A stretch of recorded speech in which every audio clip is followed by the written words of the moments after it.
Feliz y bendecido día, aprendiendo un curso de milagros. El secreto de la verdadera oración es olvidarte de las cosas que crees necesitar.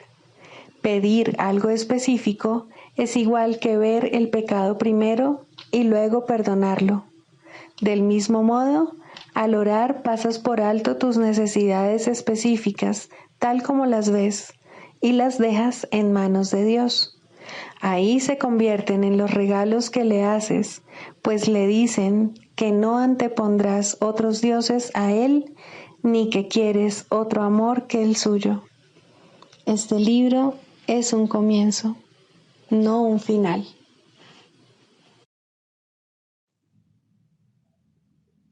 Del prefacio, que postula párrafo 4. Una vez que alguien queda atrapado en el mundo de la percepción, queda atrapado en un sueño. No puede escapar sin ayuda, porque todo lo que sus sentidos le muestran da fe de la realidad del sueño. Dios nos ha dado la respuesta, el único medio de escape, el verdadero ayudante. La función de su voz, su Espíritu Santo, es mediar entre los dos mundos. El Espíritu Santo puede hacer eso porque, si bien por una parte conoce la verdad, reconoce también nuestras ilusiones, aunque no cree en ellas. El objetivo del Espíritu Santo es ayudarnos a escapar del mundo de los sueños, enseñándonos cómo cambiar nuestra manera de pensar y cómo corregir nuestros errores. El perdón es el recurso de aprendizaje excelso que el Espíritu Santo utiliza para llevar a cabo ese cambio en nuestra manera de pensar. El curso, no obstante, ofrece su propia definición de lo que en realidad es el perdón, así como también de lo que es el mundo.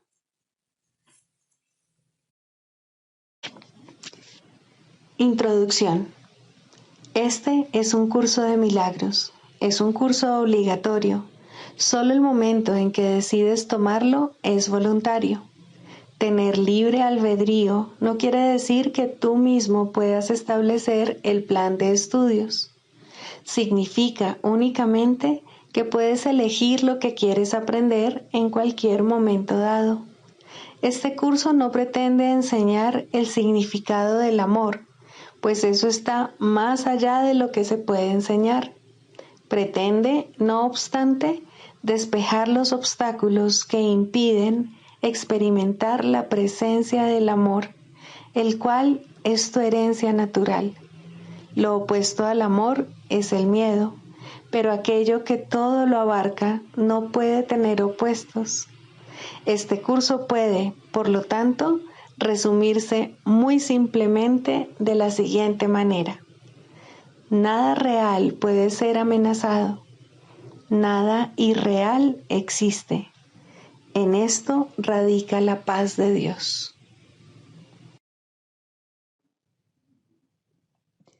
Capítulo 1. El significado de los milagros. Primero, principios de los milagros. Principio 12. Los milagros son pensamientos. Los pensamientos pueden representar el nivel inferior o corporal de experiencia o el nivel superior o espiritual de experiencia. Uno de ellos da lugar a lo físico, el otro crea lo espiritual. Capítulo 8. El viaje de retorno. 6. El tesoro de Dios. Somos la voluntad unida de la filiación, cuya plenitud es para todos. Comenzamos nuestra jornada de regreso juntos y, según avanzamos juntos, congregamos a nuestros hermanos. Cada aumento de nuestra fuerza se lo ofrecemos a todos para que ellos puedan también superar su debilidad y añadir su fuerza a la nuestra. Dios nos espera a todos con los brazos abiertos y nos dará la bienvenida tal como yo te la estoy dando a ti. No dejes que nada en el mundo haga que te olvides del reino de Dios. El mundo no puede añadirle nada al poder y a la gloria de Dios y de sus santos hijos. Pero si sus hijos ponen su atención allí, el mundo puede cegarlos e impedir que vean al Padre. Tú no puedes ver el mundo y conocer a Dios. Solo uno de ellos es verdad.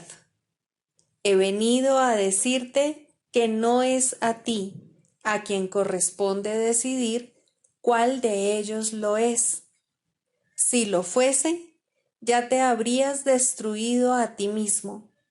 Mas Dios no dispuso la destrucción de sus creaciones, pues las creó para toda la eternidad. Su voluntad te ha salvado, no de ti mismo, sino de la ilusión de ti mismo. Dios te ha salvado para ti mismo. Glorifiquemos a aquel que el mundo niega, pues el mundo no tiene poder alguno sobre su reino. Nadie que Dios haya creado puede encontrar dicha en nada excepto en lo eterno, no porque se le prive de todo lo demás, sino porque nada más es digno de él. Lo que Dios y sus hijos crean es eterno, y en esto, y solo en esto, radica su dicha. Escucha la parábola del hijo pródigo y aprende cuál es el tesoro de Dios y el tuyo. El hijo de un padre amoroso abandonó su hogar y pensó que había derrochado toda su fortuna a cambio de cosas sin valor, si bien no había entendido en su momento la falta de valor de las mismas. Le daba vergüenza volver a su padre porque pensaba que lo había herido, mas cuando regresó a casa, su padre lo recibió jubilosamente, toda vez que el hijo en sí era su tesoro. El padre no quería nada más. Lo único que Dios desea es su hijo, porque su hijo es su único tesoro. Tú deseas tus creaciones tal como Él desea las suyas. Tus creaciones son tu regalo a la Santísima Trinidad, creadas como muestra de agradecimiento por tu propia creación. Tus creaciones no te han abandonado de la misma manera en que tú tampoco has abandonado a tu Creador, sino que extienden tu creación de la misma forma en que Dios se extendió a sí mismo hasta ti. ¿Pueden acaso las creaciones de Dios derivar dicha de lo que no es real?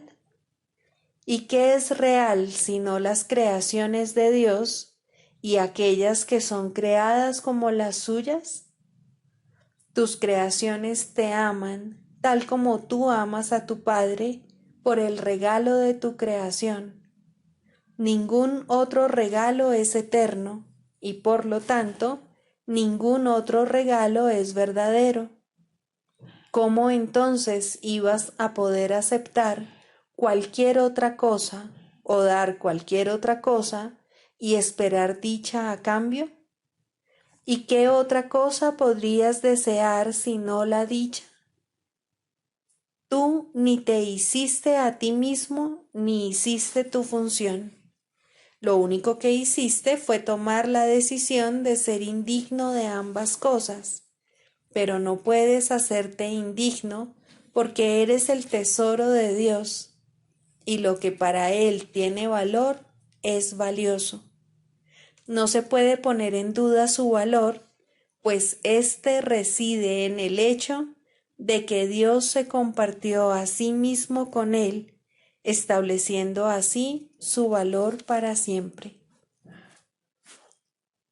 Tu función es aumentar el tesoro de Dios creando el tuyo. Su voluntad hacia ti es su voluntad para ti. Él no te negaría la capacidad de crear, porque en ello radica su dicha. Tú no puedes hallar dicha excepto como Dios lo hace. Su gozo estriba en haberte creado a ti, y Él te extiende su paternidad para que tú puedas extenderte tal como Él lo hizo. No comprendes esto porque no lo comprendes a Él. Nadie que no acepte su función puede entender lo que ésta es, y nadie puede aceptar su función a menos que sepa lo que Él mismo es. La creación es la voluntad de Dios. Su voluntad te creó para que tú a tu vez creases. Tu voluntad no fue creada aparte de la suya, por lo tanto, tiene que disponer lo mismo que la suya. La idea de una voluntad reacia no tiene sentido por ser una contradicción intrínseca que en realidad no significa nada. Cuando piensas que no estás dispuesto a ejercer tu voluntad en conformidad con la de Dios, no estás pensando realmente. La voluntad de Dios es puro pensamiento y no se puede contradecir con pensamientos. Dios no se contradice a sí mismo y sus hijos, que son como Él, no pueden contradecirse a sí mismos ni contradecirle a Él. Su pensamiento, no obstante, es tan poderoso que pueden incluso aprisionar a la mente del Hijo de Dios si así lo deciden. Esta decisión hace ciertamente que el Hijo de Dios no conozca su función, aunque ésta nunca le es desconocida a su Creador. Y puesto que no le es desconocida a su Creador, Él siempre la puede conocer. La única pregunta que jamás debieras hacerte es: ¿deseo saber lo que la voluntad de mi Padre dispone para mí? Él no te la ocultará. Me lo reveló a mí cuando se lo pregunté, y así supe lo que Él ya había dado. Nuestra función es colaborar juntos, porque separados el uno del otro no podemos funcionar en absoluto. El poder del Hijo de Dios reside en todos nosotros, pero no en ninguno de nosotros por separado. Dios no desea que estemos solos, porque su voluntad no es estar solo. Por eso creó a su Hijo y le dio el poder de crear junto con Él. Nuestras creaciones son tan santas como nosotros, y nosotros que somos los hijos de Dios, somos tan santos como Él. Por medio de nuestras creaciones, extendemos nuestro amor, aumentando así el gozo de la Santísima Trinidad. No comprendes esto porque aunque eres el tesoro de Dios, no te consideras valioso. Como resultado de esta creencia, no puedes entender nada. Yo soy consciente del valor que Dios te otorga. Mi devoción por ti procede de Él, pues nació del conocimiento que tengo de mí mismo y de Él. No podemos estar separados. Lo que Dios ha unido no se puede separar, y Dios ha unido a todos sus hijos en sí mismo. ¿Cómo ibas a poder estar separado de tu vida y de tu ser? El viaje a Dios es simplemente el redespertar del conocimiento de dónde estás siempre y de lo que eres eternamente. Es un viaje sin distancia hacia una meta que nunca ha cambiado. La verdad solo puede ser experimentada, no se puede describir ni explicar. Yo puedo hacerte consciente de las condiciones que la facilitan, pero la experiencia en sí forma parte del ámbito de Dios. Juntos podemos satisfacer sus condiciones, pero la verdad vendrá a ti por su cuenta. Lo que la voluntad de Dios ha dispuesto para ti es tuyo. Dios le ha dado su voluntad a su tesoro, para quien esa voluntad es su propio tesoro.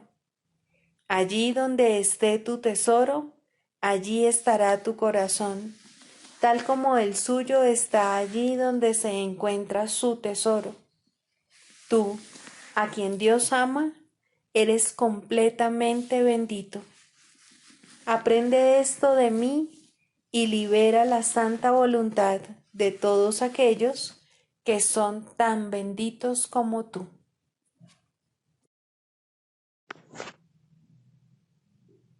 Libro de ejercicios, lección 30. Dios está en todo lo que veo, porque Dios está en mi mente. La idea de hoy es el trampolín a la visión. Por medio de esta idea, el mundo se abrirá ante ti y al contemplarlo verás en él lo que nunca antes habías visto, y lo que antes veías ya no será ni remotamente visible para ti. Hoy vamos a intentar un nuevo tipo de proyección. No vamos a tratar de deshacernos de lo que no nos gusta viéndolo afuera. En lugar de ello, trataremos de ver en el mundo lo que está en nuestras mentes, y lo que deseamos reconocer se encuentra ahí. Así pues, estamos tratando de unirnos a lo que vemos en vez de mantenerlo separado de nosotros. Esa es la diferencia fundamental entre la visión y tu manera de ver. La idea de hoy debe aplicarse tan frecuentemente como sea posible a lo largo del día. Cada vez que tengas un momento, repítela lentamente para tus adentros, mirando a tu alrededor y tratando de comprender que la idea es aplicable a todo lo que ves ahora o podrías ver ahora si estuviese al alcance de tu vista. La verdadera visión no está limitada por conceptos tales como cerca o lejos. Para que te vayas acostumbrando a esta idea, trata de pensar a medida que aplicas la idea de hoy en cosas que estén más allá de tu alcance visual, así como en aquellas que de hecho puedas ver. La verdadera visión no solo no está limitada por el espacio ni la distancia, sino que no depende en absoluto de los ojos del cuerpo. La mente es su única fuente.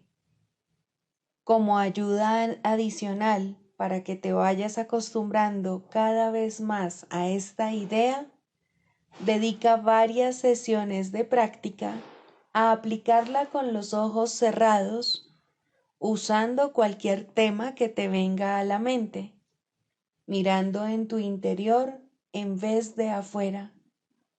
La idea de hoy es aplicable por igual, tanto a lo uno como a lo otro.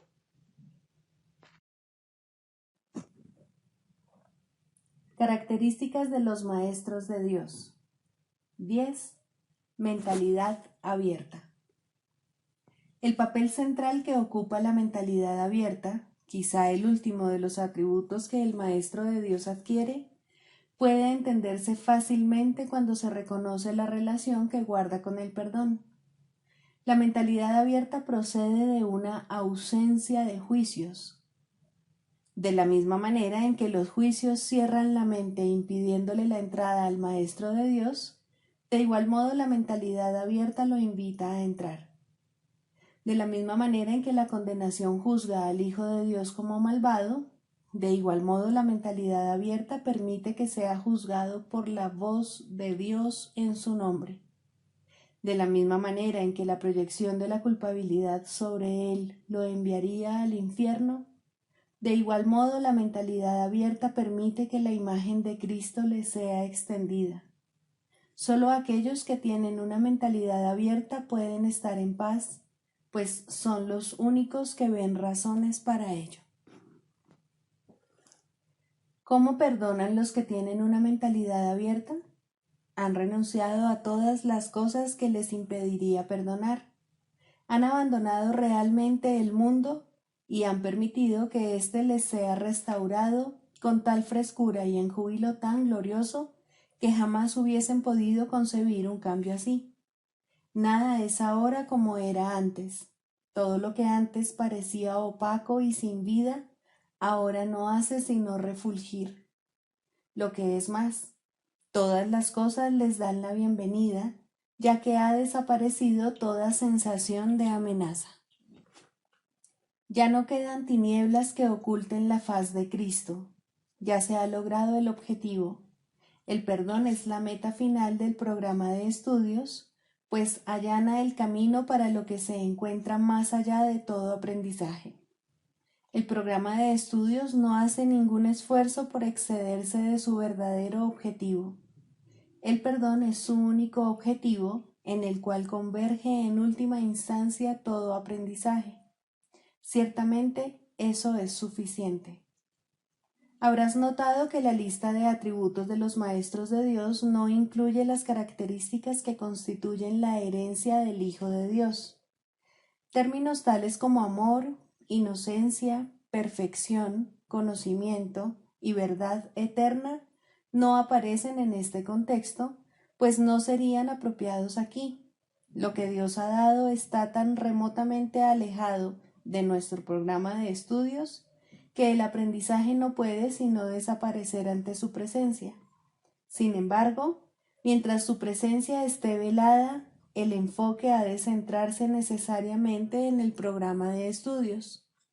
La función de los maestros de Dios es llevar al mundo el verdadero aprendizaje.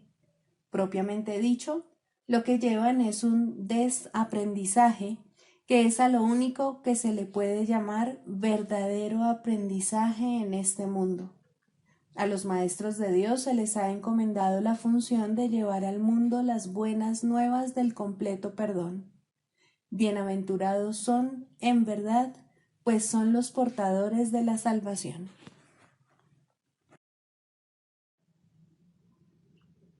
Manual para el maestro, pregunta 16.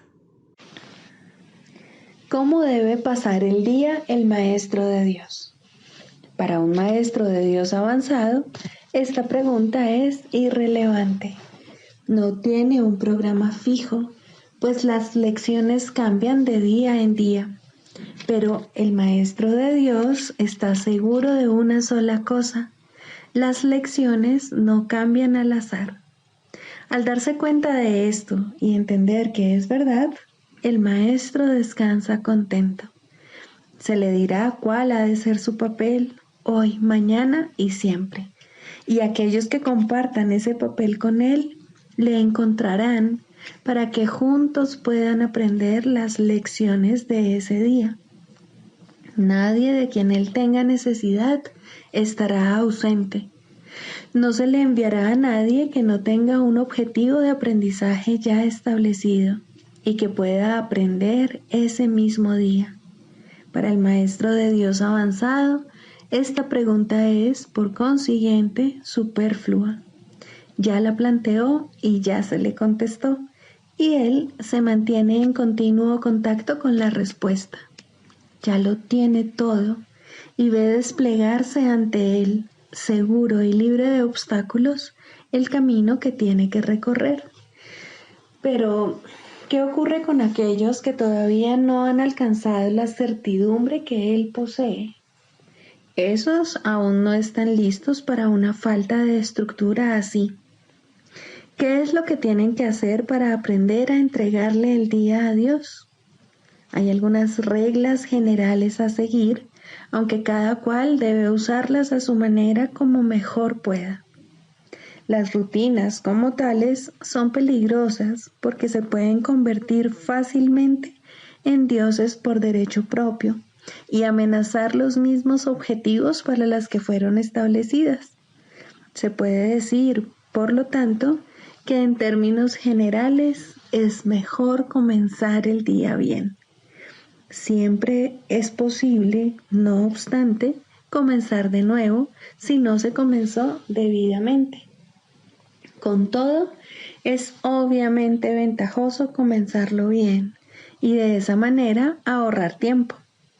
En un principio es aconsejable pensar en función del tiempo, aunque este no es de ningún modo el criterio esencial, probablemente es el más fácil de observar al principio. Inicialmente se hace hincapié en ahorrar tiempo, que si bien sigue siendo importante a lo largo de todo el proceso de aprendizaje, se recalcará cada vez menos. De entrada, podemos decir con seguridad que el tiempo que se dedica a comenzar bien el día ciertamente ahorra tiempo. ¿Cuánto tiempo debe emplearse en ello? Eso depende del mismo Maestro de Dios, quien no puede adjudicarse a sí mismo ese título hasta que haya completado el libro de ejercicios, ya que estamos aprendiendo dentro del marco de este curso.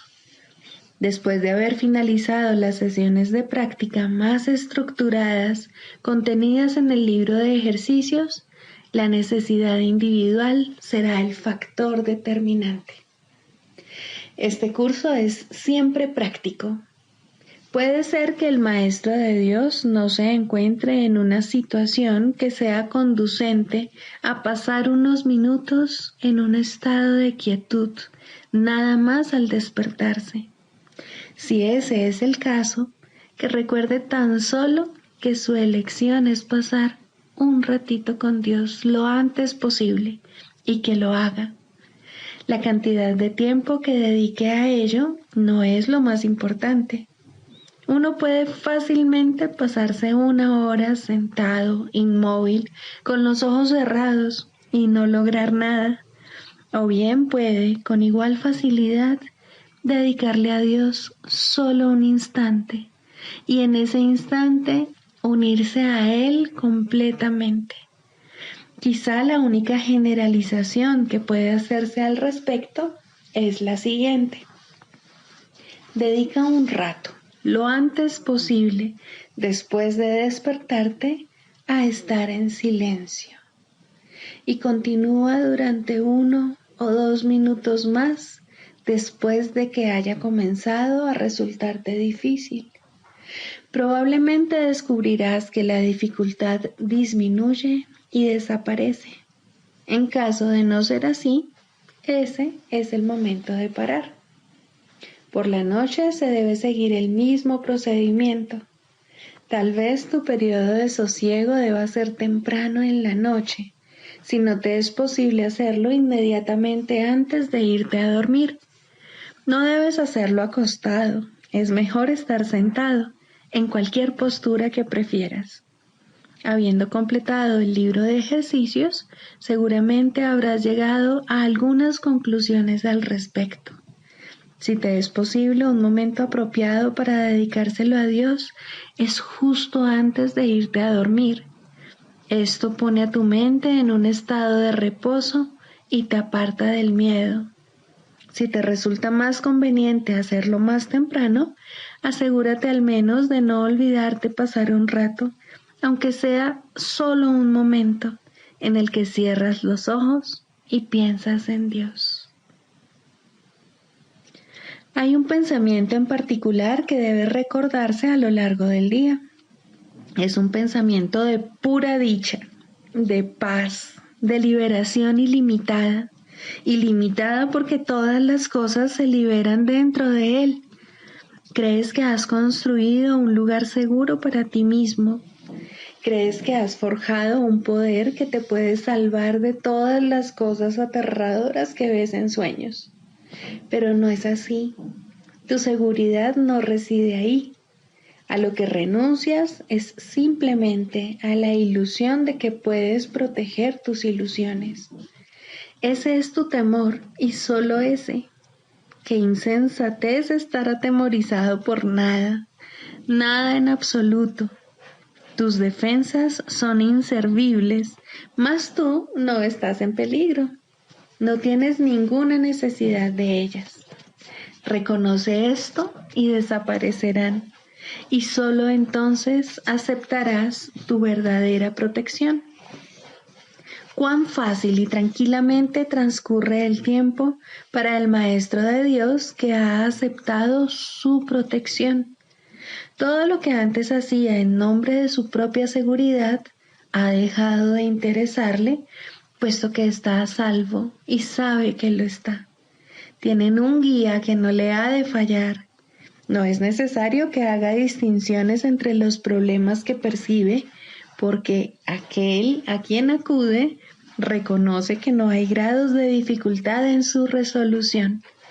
Está tan a salvo en el presente como lo estaba antes de que su mente aceptase las ilusiones, y como lo estará cuando las haya abandonado.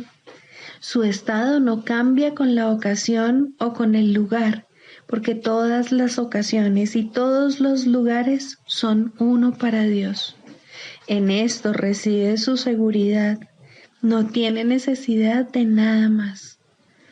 Con todo, habrá tentaciones a lo largo del camino que al Maestro de Dios aún le queda por recorrer, y tendrá necesidad de recordarse a sí mismo durante el transcurso del día que está protegido. ¿Cómo puede hacer eso? Especialmente en los momentos en que su mente está ocupada con cosas externas. Lo único que puede hacer es intentarlo, y su éxito dependerá de la convicción que tenga de que va a triunfar. Deberá tener absoluta certeza de que su éxito no procede de él, pero que se le dará en cualquier momento, lugar o circunstancia que lo pida. Habrá ocasiones en que su certeza flaqueará, y en el momento en que esto ocurra, el Maestro de Dios volverá a tratar, como antes, de depender únicamente de sí mismo. No olvides que eso es magia, y la magia es un pobre sustituto de la verdadera ayuda. No es suficientemente buena para el Maestro de Dios, porque no es suficientemente buena para el Hijo de Dios. Evitar la magia es evitar la tentación, pues toda tentación no es más que el intento de sustituir la voluntad de Dios por otra. Estos intentos pueden parecer ciertamente aterradores, pero son simplemente patéticos. No pueden tener efectos, ya sean buenos o malos, sanadores o destructivos, tranquilizadores o aterradores, gratificantes o que exijan sacrificio. Cuando el Maestro de Dios reconozca que la magia simplemente no es nada, habrá alcanzado el estado más avanzado. Todas las lecciones intermedias no hacen sino conducirle a este estado y facilitar el que este objetivo esté más cerca de reconocerse, pues cualquier tipo de magia, sea cual sea su forma, es simplemente impotente. Su impotencia explica por qué es tan fácil escaparse de ella. Es imposible que lo que no tiene efectos pueda aterrorizar. No hay nada que pueda sustituir a la voluntad de Dios. Dicho llanamente, a este hecho es al que el Maestro de Dios dedica su día. Cualquier otro sustituto que acepte como real tan solo puede engañarle, mas está a salvo de cualquier engaño si así lo decide. Quizá necesite recordar: Dios está conmigo, no puedo ser engañado. Quizá prefiera usar otras palabras, o solo una, o ninguna. En cualquier caso, debe abandonar toda tentación de aceptar la magia como algo verdadero y reconocer que no solo no es aterradora, ni pecaminosa, ni peligrosa, sino que simplemente no significa nada.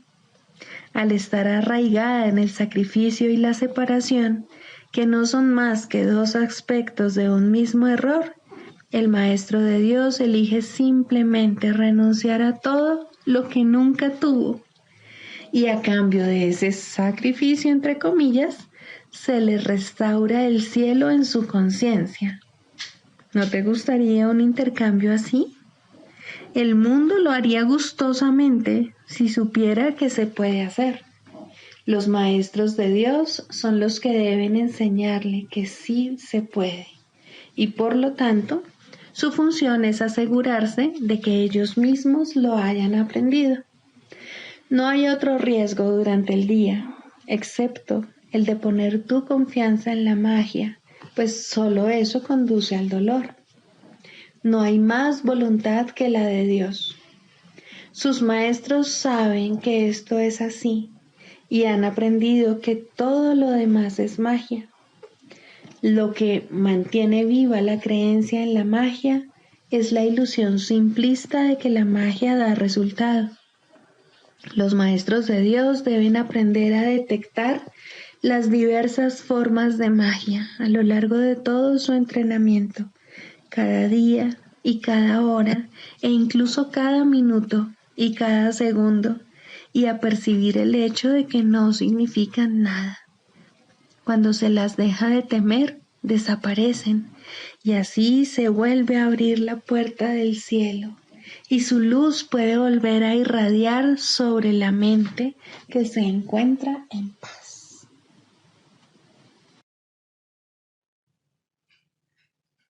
Clarificación de términos. Mente, espíritu. El término mente se utiliza para representar el principio activo del espíritu, el cual le suministra a éste su energía creativa.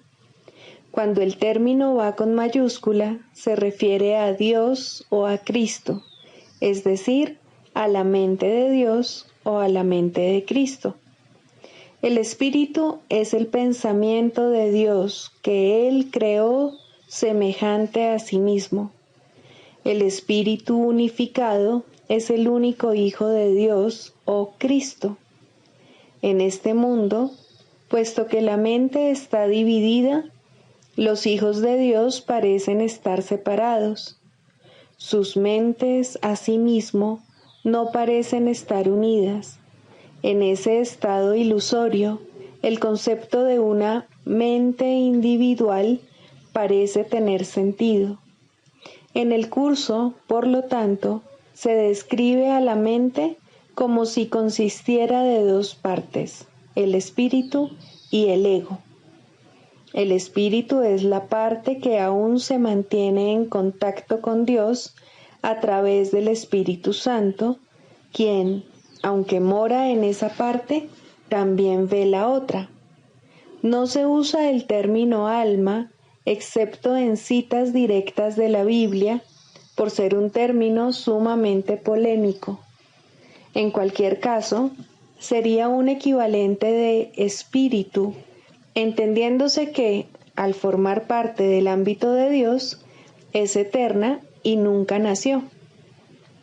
La otra parte de la mente es completamente ilusoria y solo teje ilusiones. El espíritu conserva su potencial creativo, pero su voluntad, que es la de Dios, parecerá estar cautiva mientras la mente no esté unificada. La creación continúa imperturbable porque esa es la voluntad de Dios. Dicha voluntad está siempre unificada y por lo tanto no tiene significado en este mundo, no tiene grados ni opuestos. La mente puede gozar de rectitud o estar errada dependiendo de la voz que escuche. La mentalidad recta escucha al Espíritu Santo, perdona al mundo y en su lugar ve el mundo real a través de la visión de Cristo. Esta es la visión final, la última percepción, la condición en la que Dios mismo da el paso final. Ahí, al tiempo y a lo ilusorio les llega su fin. La mentalidad errada escucha al ego y teje ilusiones, percibe el pecado, justifica la ira y considera que la culpabilidad, la enfermedad y la muerte son reales. Tanto este mundo como el mundo real son ilusorios, pues la mentalidad recta simplemente pasa por alto o perdona lo que nunca ocurrió. Por lo tanto, la mentalidad recta no es la mentalidad uno de la mente de Cristo, cuya voluntad es una con la de Dios. La única libertad que aún nos queda en este mundo es la libertad de elegir, y la elección es siempre entre dos alternativas o dos voces. La voluntad no está involucrada en la percepción a ningún nivel y no tiene nada que ver con el proceso de elegir. La conciencia es el mecanismo receptor, el cual recibe mensajes tanto del plano superior como del inferior, del Espíritu Santo o del ego. La conciencia tiene niveles y puede cambiar drásticamente de uno a otro, pero no puede trascender el dominio de lo perceptual. En su nivel más elevado, se vuelve consciente del mundo real y puede ser entrenada para hacer eso cada vez con mayor frecuencia. Sin embargo, el hecho mismo de que tenga niveles y de que pueda ser entrenada demuestra que no puede alcanzar el conocimiento. Primero, los límites en la psicoterapia. El resultado ideal, no obstante, rara vez se alcanza. La terapia comienza con el entendimiento de que la sanación es de la mente y en psicoterapia los que creen esto ya se han acercado entre sí. Puede ser que no lleguen mucho más lejos, pues nadie aprende más allá de su disposición. Sin embargo, los niveles de disposición cambian y cuando el terapeuta o el paciente han alcanzado el siguiente, se les ofrecerá una relación que se adapta a su cambiante necesidad. Tal vez se unan de nuevo y avancen en la misma relación, haciéndola más santa. O tal vez cada uno de ellos se adentrará en otro compromiso. Ten por seguro, cada uno de ellos progresará. Los retrocesos son temporales. La dirección general es de progreso hacia la verdad. La psicoterapia de por sí no puede ser creativa. Este es uno de los errores que el ego fomenta, que es capaz de verdadero cambio y, por consiguiente, de verdadera creatividad. Cuando hablamos de la ilusión salvadora o de el sueño final, no es esto lo que queremos decir, pero aquí radica la última defensa del ego. La resistencia es su manera de ver las cosas, su interpretación del progreso y del crecimiento. Estas interpretaciones estarán necesariamente equivocadas, puesto que son ilusorias. Los cambios que el ego busca no son cambios reales, son solo sombras más profundas o tal vez distintos patrones de nubes. Sin embargo, lo que está hecho de nada no puede ser llamado nuevo o diferente. Las ilusiones son ilusiones. La verdad es verdad. La resistencia, como se define aquí, puede ser característica tanto de un terapeuta como de un paciente. En ambos casos le pone un límite a la psicoterapia, porque restringe sus objetivos. El Espíritu Santo tampoco puede luchar contra las intrusiones del ego en el proceso terapéutico, pero Él esperará y su paciencia es infinita. Su meta es siempre totalmente indivisa. Cualesquiera que sean las resoluciones alcanzadas por el paciente y el psicoterapeuta con respecto a sus propias metas divergentes, no pueden llegar a reconciliarse completamente como una hasta que se unen con las suyas. Solo entonces acaba todo conflicto, pues solo entonces puede haber certidumbre. En forma ideal, la psicoterapia es una serie de encuentros santos en los que los hermanos se encuentran para bendecirse y recibir la paz de Dios. Y esto llegará a ocurrir algún día para todo paciente sobre la faz de la tierra, pues ¿quién, sino un paciente, podría haber llegado aquí? El terapeuta es solo un maestro de Dios un poco más especializado. Aprende mediante la enseñanza y cuanto más avanzado se encuentra, más enseña y más aprende. Pero cualquiera que sea la fase en la que se encuentra, hay pacientes que lo necesitan exactamente así. No pueden asimilar más de lo que él puede dar por el momento. Sin embargo, ambos finalmente hallarán la cordura. El canto de la oración. Cuarto, orar con otros.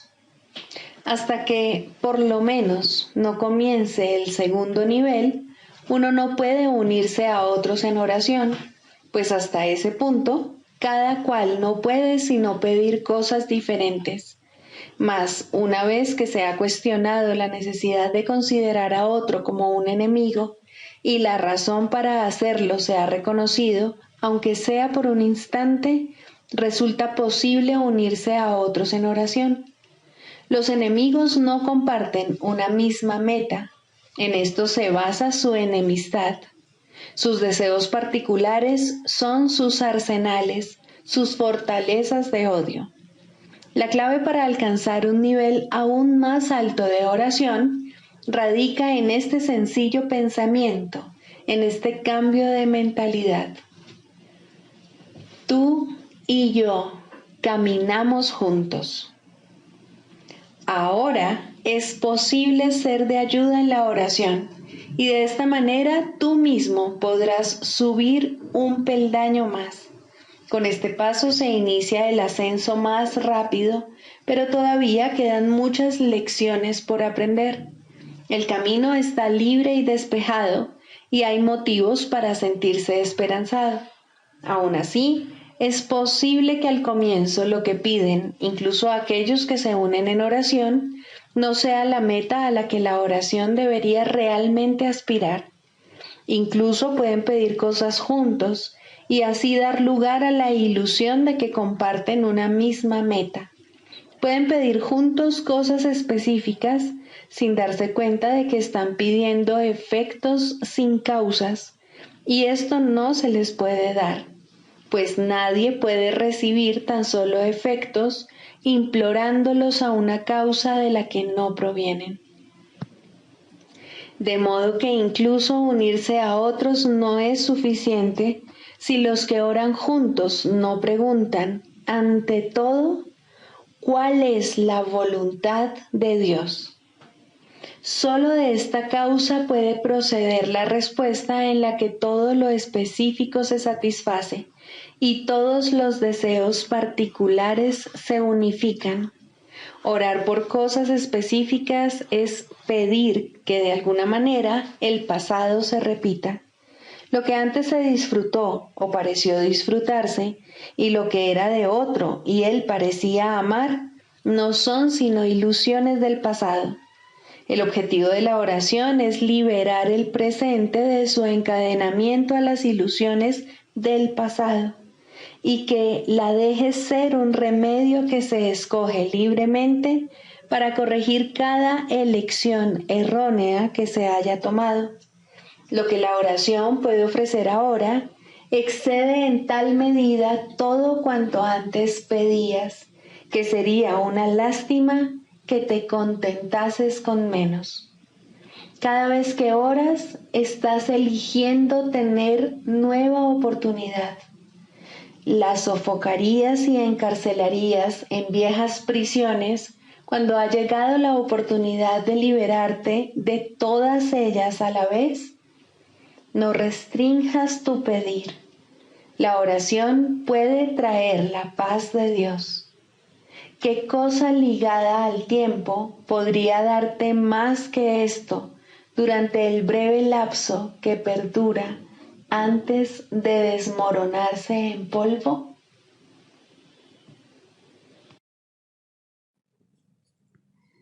Sigamos a Jesús haciendo del perdón algo tan natural como respirar y algo tan vital como el aire. Amén.